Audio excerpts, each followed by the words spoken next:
So this is the concept map of environmental issues.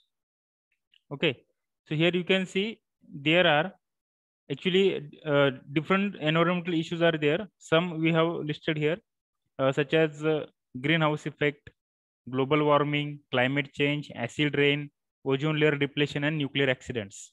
यामध्ये आपण global house effect बघितला होता. काय असतो तर due to the carbon dioxide, carbon monoxide, then methane, then sulphur, जे या सल्फरचे पण जे डिफरंट कॉम्पोनंट्स असतात, मॉलिक्युल्स असतात, एअर मॉलिक्युल्स, त्यामुळे पण काय होतात, these are nothing but the green house gases. आणि या ग्रीन हाऊस गॅसेसमुळे खूप क्लायमेटचा काय होतो, लॉस होतो, क्लायमेट चेंज होतं. त्यानंतर it is hazardous to the nature and human also. Okay, ते आपण बघितलं होतं की how green house effect takes place and what are the adverse effect of green house effect on nature and for human, आणि त्याचे causes काय, effects काय, consequences काय होतात, आणि त्याचे सोल्युशन्स पण बघितले आपण, remedies to reduce the green house effect. त्यानंतर आपण ग्लोबल वॉर्मिंग बघितलं. ठीक आहे, we have also studied the global warming too. Global warming काय असतं? ग्लोबल वॉर्मिंगमुळे काय होतं, अर्थ टेम्परेचर वाढतं. Okay, temperature of the earth gets increases. ठीक आहे, अर्थ टेम्परेचर वाढतं. त्यानंतर अर्थ टेम्परेचर वाढल्यामुळे काय होतात, जे ग्लॅशियर्स, रिव्हर जे असतात, किंवा ज्याला आपण हिमनद्या वगैरे म्हणतो, त्यामध्ये जे स्नो आहे ते स्नोचं मेल्टिंग होतं, आणि त्यामुळं समुद्राची पातळी वाढते. Okay, the level of the sea increases and due to the increase in the sea level some coastal cities may some coastal cities may go under the water. Okay, so these are the serious disadvantages of this global warming. आणि global warming का होतं, कारण की due to the increase in industrialisation, urbanisation, automobile vehicles, त्यामधून जे काही green house gases बाहेर पडतात, हे ग्रीन हाऊस गॅसेसमुळे मग ते अर्थ टेम्परेचर वाढतं, आणि टेम्परेचर वाढल्यामुळे मग हे असे प्रॉब्लेम्स निर्माण होतात.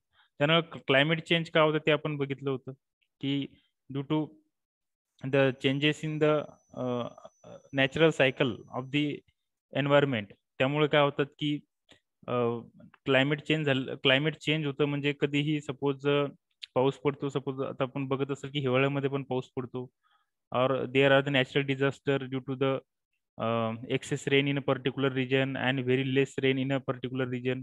तर कुठं ओला दुष्काळ, सुका दुष्काळ असतो. सो त्याला आपण त्यामुळे काय होतं की डिफरंट ठिकाणी पाण्याचं पण अडचण येते, आणि त्यामुळे मग ते क्लायमेट चेंज वगैरे होतं. तर क्लायमेट चेंज झाल्यामुळे पण त्यामध्ये जे काही हॅबिटॅट वगैरे असतात, ते हॅबिटॅटचं एक्सटेन्शन होतं. म्हणजेच काय, तिथे काही प्रकारचे काही ॲनिमल्स, प्लांट असतात, ते तिथून नष्ट होतात, आणि त्यामुळे पण मग अजून क्लायमेट चेंज होत राहतं.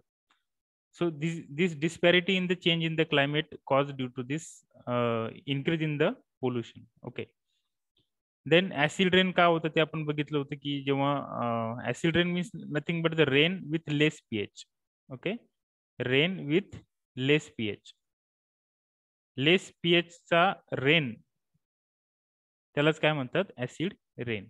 जेव्हा पीएच स्केल आपण बघितली, की पीएच स्केलवर समजा 7 जर सपोज पीएच असेल, if pH of the rain is 7, then it is neutral, किंवा ते डिस्टिल्ड वॉटर असतं. ओके, आणि it is the bad conductor of electricity.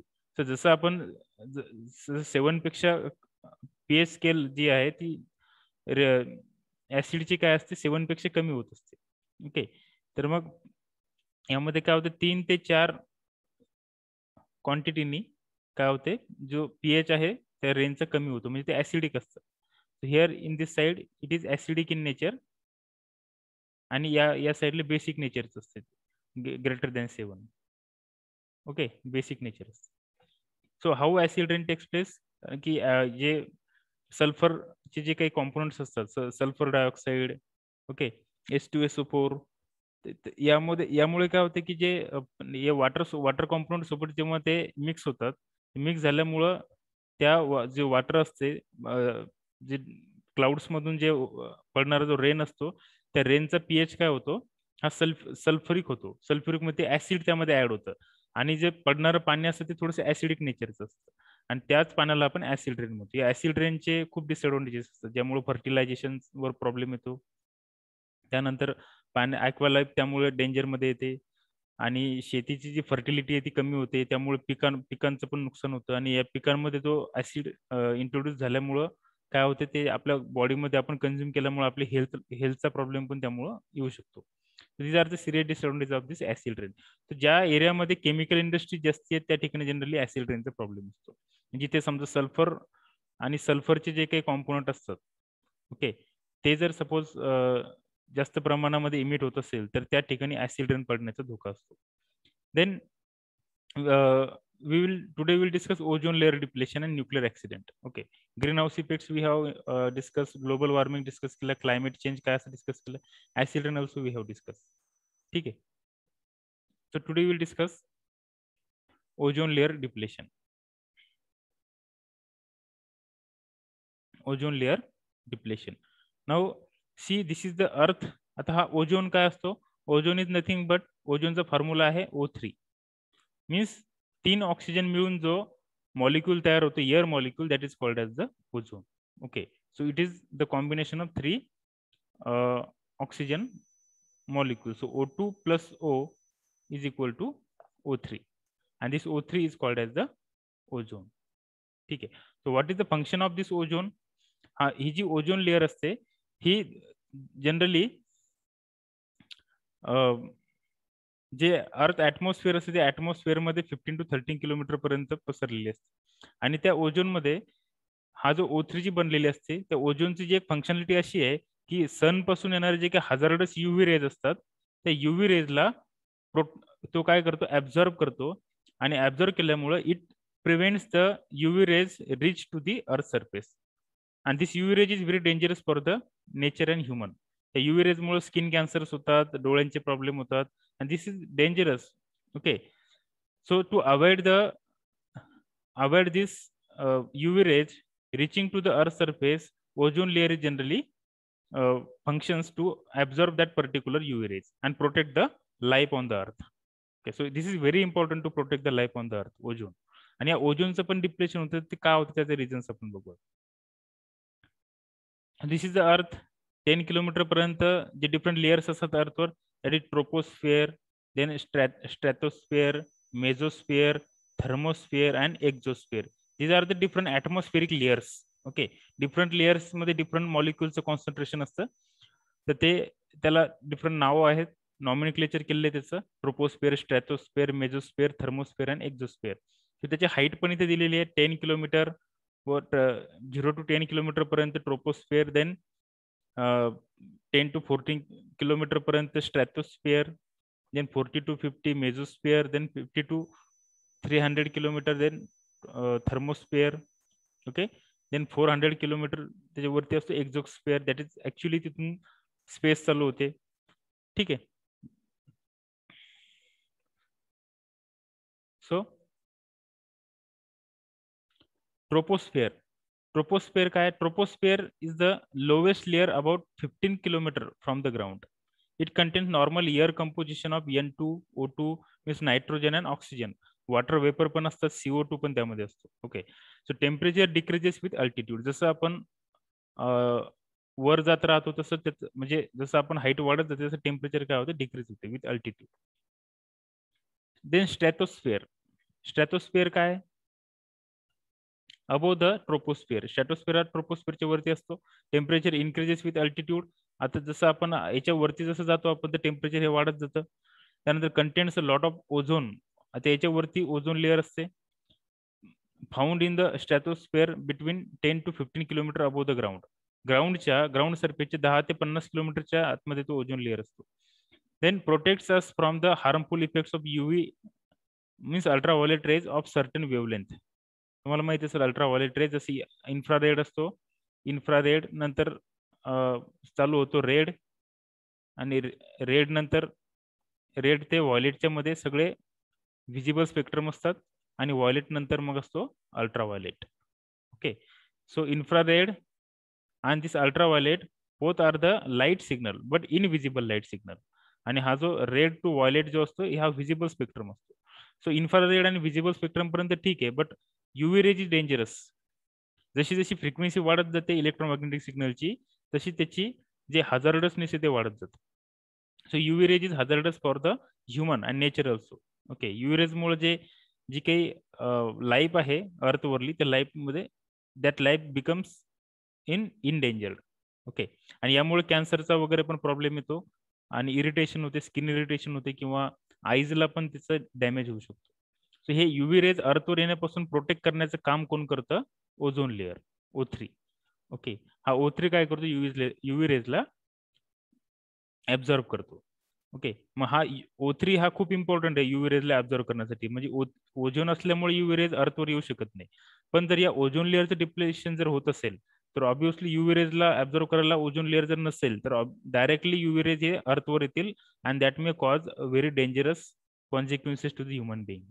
ठीक आहे, so our main motto is to protect that ozone layer from the depletion. मग ozone काय आहे? ही एक लेअर आहे, O3 ची बनलेली असते. त्याचं फंक्शन काय ते आपण बघितलं. It absorb the UV rays. UV rays danger असतात, त्याला तो ऍब्झॉर्ब करतो, अर्थवर येण्यापासून थांबवतो. मग जर या ओझोनचं डिप्लेशन होत असेल तर ऑब्विसली UV रेज अर्थवर येतील आणि अर्थची जे काही लाईफ आहे त्याला ते that will be a very dangerous on bad consequences may takes place on the living being. मग ते अवॉइड करण्यासाठी आपल्याला काय करायचंय? त्या ओझोनचं डिप्लेशन थांबवायचं. मग ओझोनचं डिप्लेशन का होतं ते आपण बघणार आहे. ओके, आणि ते कसं थांबवायचं ते पण आपण बघणार आहे. So what are the causes of depletion of the ozone layer and what are the remedies, okay, solution to avoid the depletion of this ozone layer. Okay, so decrease in the ozone concentration, increase in the ultraviolet B radiation reaching the earth surface. Okay, the ultraviolet B radiation ne काय होते earth surface वर येतात and that may cause a danger to this human body. Then formation of ozone. आता ozone layer कशी form होते? See here it is shown. O2 plus sunlight is equal to O plus O. जर oxygen ऍटमला सूर्यप्रकाश मिळाला, sunlight मिळाली तर त्या O2 च प्लस सनलाईटनं काय होते? 2 ऑक्सिजन ऍटम मध्ये कन्व्हर्शन होते. ओके, मग जर 2 ऑक्सिजन ऍटम मध्ये सेपरेट झालेत तर आता हा एक ऑक्सिजन ऍटम जेव्हा हा एक ऑक्सिजनचा जो ऍटम आहे हा या ऑक्सिजनच्या मॉलिक्यूल सोबत जेव्हा कंबाईन होतो, so if O is combine with O2 then O3 molecule forms and this O3 is nothing but the ozone. Okay, so in this way due to the sunlight ozone there is breaking of the oxygen molecule O2 and this oxygen atom mixed or add with this oxygen molecule and it forms O3 atom, O3 molecule, and this O3 molecule is nothing but the ozone. Okay, so now next see here this is the sun. या सन पासून काय होतं? इथे ozone layer असते. त्या ozone लेअरचं काय होतं? इथे ही एक लेअर आहे आणि ती लेअर काय करते? UV रेजला येण्यापासून प्रोटेक्ट करते. Okay, so here these are the different. आणि हा ओझोन लेअरचं डिप्लेशन होण्यासाठी जो काही क्लोरीन ऍटम असतो, क्लोरीन CFC क्लोरोफ्लोरोकार्बन, तर याचं प्रोडक्शन जेव्हा अर्थवर वाढलं, ओके, ह्या जर जास्त प्रमाणामध्ये क्रिएट झाला तर त्यामुळे काय होतं? ओझोन लेअरचं डिप्लेशन होतं. आता ते कसं होतं ते आपण फॉर्म्युल्यावरून बघू. आता इन्क्रीज इन द इंडस्ट्रियलायझेशन मुळे काय होते? किंवा जे कूल हाऊस गॅसेस असतात, कूल हाऊस गॅसेस त्याच्यामुळे पण काय होते? ओझोनचं डिप्लेशन होते. So here you can see ozone layer in the atmosphere protect life on the earth from dangerous UV radiation from sun. Destruction of ozone layer. आता ozone लेअरचे destruction कसं होते? See here chlorine atom from CFC is chlorofluorocarbon, हा जे cooling agent आहे, attack the ozone taking away ozone and forming chlorine monoxide. This is the chlorine monoxide.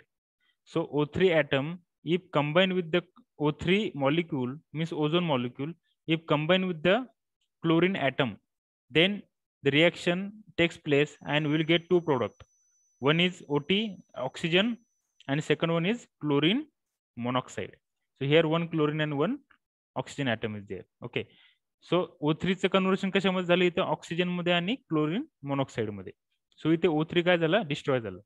So chlorine monoxide then combines with another oxygen atom to form a new oxygen molecule and chlorine atom. आता हा जो chlorine monoxide आहे, chlorine monoxide काय होतं? अजून एका oxygen atom सोबत तो काय मिक्स होतो, त्याची रिएक्शन होते आणि आपल्याला एक सेपरेट क्लोरीन मिळतो प्लस ऑक्सिजन ऍटम मिळतो. मग बघा इथे एक chlorine atom, here it is shown 1 chlorine atom is free to destroy up to 1 lakh ozone molecule. एक क्लोरीन ऍटम 1 लाख ओझोन मॉलिक्यूलला काय करू शकतो, डिस्ट्रॉय करू शकतो. So that is the power of that chlorine atom. कारण की तो क्लोरीन काय करतो, ते ऑक्सिजन सोबत मिक्स होतो, परत सेपरेट होतो ऑक्सिजन पासून, परत एक ऑक्सिजन सोबत रिएक्शन करतो आणि ClO2 तयार करतो, एक Cl वेगळा आणि O2 वेगळा. सो जवळपास 1 लाख ओझोन मॉलिक्यूलला तो डिस्ट्रॉय करू शकतो एक क्लोरीनचा atom. So the emission of this chlorofluorocarbon is very dangerous for the depletion of the very dangerous because it because due to this the depletion of ozone layer takes place. That's why it is dangerous.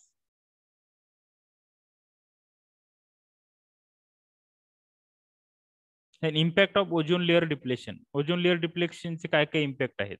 Sunburn होते त्याने, then reduce our immune system reduce होते, skin cancer होतो, then cataract and other eye damages होतात, त्या आयचे damage होण्याचे chances असतात. Reduce photosynthesis and crop yield affected. Photosynthesis जी प्रोसेस होते, म्हणजे फोटोसिंथेसिस मध्ये काय होतं की अर्थ मधून जे प्लांट आपण जे प्लांट करतो, ओके, क्रॉप, ते क्रॉपचं काय होतं त्यामध्ये there is a photosynthesis process आणि फ्रुट्स वगैरे जे येतात, ओके, आणि ते फ्रुट्समुळे काय होते, fruits gets yield on the crop due to sunrays. त्या सनरेजमुळे जे काही फ्रुट्स तिथे क्रॉपला येतात त्या फ्रूटवर पण काय होते,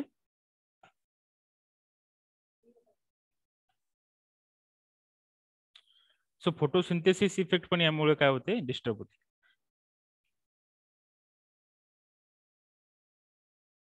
देन डॅमेज द प्लांटचं डॅमेज होते. Then next reduces plankton population, then reduces penguin population. These are the different animals. Penguin you might be knowing. Plankton is also the animal. त्या ॲनिमलचे स्पेसिस आहेत त्या पण काय होतात, लॉस्ट होतात त्यामुळे, कारण की त्यांना हाय टेम्परेचर चालत नाही. Then reduces the percentage of hatching of frog eggs काय होते त्यामध्ये पर्सेंटेज रिड्यूस होते. देन फॉर्मिंग फोटोकेमिकल स्मॉग तयार होतो. त्यानंतर degrades building materials. These are the different disadvantages of ozone layer. Okay, now next topic is nuclear accident. So if you have any doubt in this ozone layer depletion, then you can ask.